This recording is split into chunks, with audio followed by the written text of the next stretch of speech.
Bonjour à toutes et à tous, j'espère que vous allez bien. Et aujourd'hui pour cette nouvelle vidéo, on se retrouve pour le résumé de l'étape 14 de la Vuelta 2019. Une étape de plaine comme vous pouvez voir sur le profil, une étape de 188 km dessinée pour les sprinteurs. Je vous rappelle que depuis le début de cette Vuelta qu'on a eu 14 étapes et seulement 3 arrivées au sprint. Alors les équipes de sprinteurs n'ont pas voulu passer à côté de cette belle opportunité.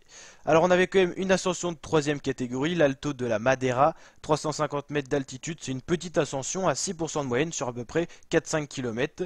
Et juste avant cette ascension on avait le sprint intermédiaire. Et l'arrivée se situait sur un petit faux plat montant avec des passages moyennement sur 900 mètres c'était à peu près 6% avec des passages jusqu'à 9% mais tout à fait passable pour des sprinteurs du calibre de ceux qui sont capables de faire un grand tour.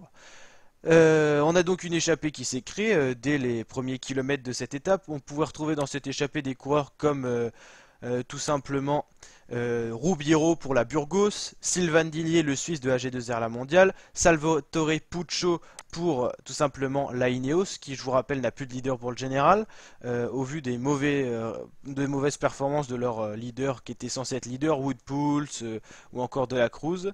Et on avait également au niveau de l'échappée Arne van Hoek, le belge de la Lotto Soudal. Donc 5 coureurs qui sont restés tout au long de l'étape dans l'échappée et un autre coureur de la Cofidis, Rossetto, qui était dans l'échappée au départ, qui puis après s'est relevé, il avait certainement pas les jambes et lui on l'a vu disparaître très rapidement de l'échappée. Donc surtout 5 coureurs qui ont été acteurs de l'échappée du jour. Ils ont été rattrapés par un peloton qui roulait par les équipes de sprinteurs à 4 km de l'arrivée. Ils ont vraiment fait une belle étape.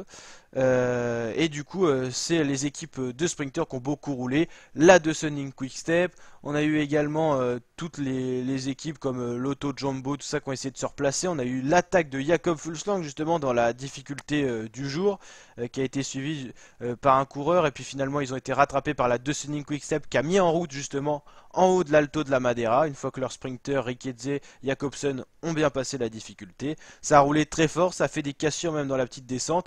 Et on a donc assisté à un sprint massif entaché un peu par une chute. Il y a seulement 15 coureurs qui ont pu résister dans le groupe des sprinteurs. Et c'est finalement Sam Bennett qui s'impose encore une fois très facile au sprint pour la Bora Hansgrohe, l'Irlandais.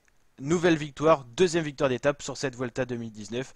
Lui qui a survolé cette étape et comme chacun des sprints où il était en forme sur cette Vuelta. Maximiliano Riquetze, l'Argentin, deuxième. Tosh Vanderson qui avait essayé d'anticiper, qui avait attaqué plus loin parce que lui c'était pas un sprinter au bas de la difficulté, s'est fait rattraper par les sprinters. Bonne position de Marc Sarro, quatrième et cinquième Clément Venturini. Sixième Marc Soler, 7, 8, 9, 3 Allemands.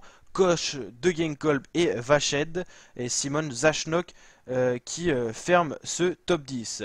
Un sprint un petit peu dérangé par cette chute. On a des leaders qui ont chuté, Roglic, Valverde. On reviendra en détail sur qui est tombé, si tout le monde est reparti dans une vidéo spécifique à cette chute justement. Et là dans ce résumé, donc je voulais vraiment résumer tout ce qui s'était passé dans cette vidéo, enfin dans cette étape en vidéo plutôt. N'hésitez pas à liker si ça vous a plu et à vous abonner pour d'autres vidéos de ce genre. Allez, ciao la team kiffeur.